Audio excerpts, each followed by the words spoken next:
Welcome back. So glad that you joined me.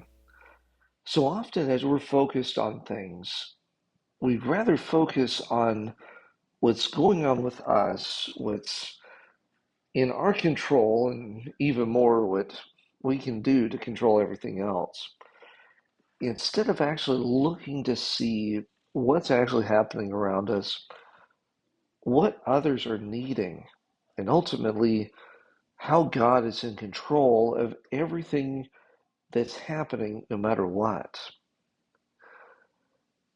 I guess that's one of the largest lessons that we have right now is asking ourselves, are we stopping to ask what's happening in our situations?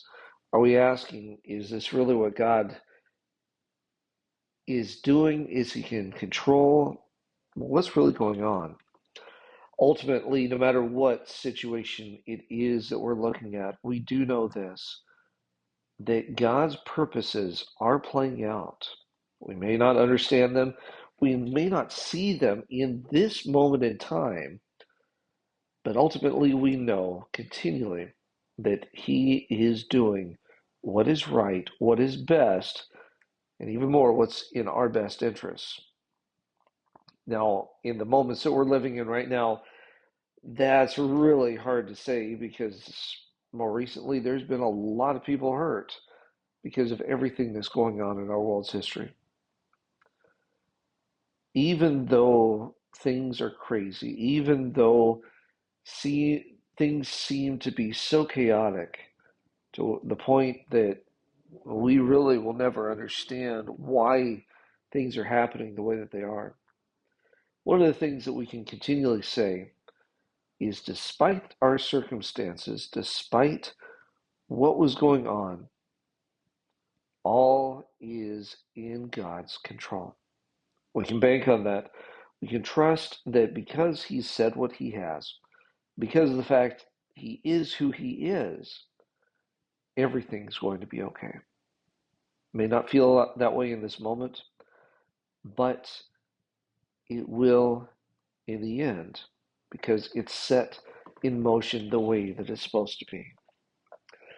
The verses that we're taking a look at today come to us from Psalms chapter 8, looking at verses 3 and 4. And it says this, when I consider your heavens, the work of your fingers, the moon and the stars which you have ordained, what is man that you take thought of him, and the Son of Man that you take care for him?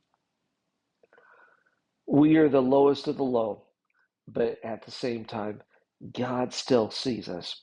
God still searches us out. God is making sure that our way is going to be okay because He's promised it. When God promises something, we can be assured that He's going to see this through to completion. There is nothing that we have to worry about, lest we forget what He's doing for us. We need to keep focused on Him. We need to keep realizing that He is doing what's in our best interest. We can be sure of that. Like we keep saying, we can bank on that. We can keep our faith in Him because He knows what's going on. Let's remember that. Let's continue to seek Him in all things. Continue to know that He's doing what needs to be done at the right time. Thank you again for joining me. I look forward to seeing you next time as we continue to study God's Word together. God bless.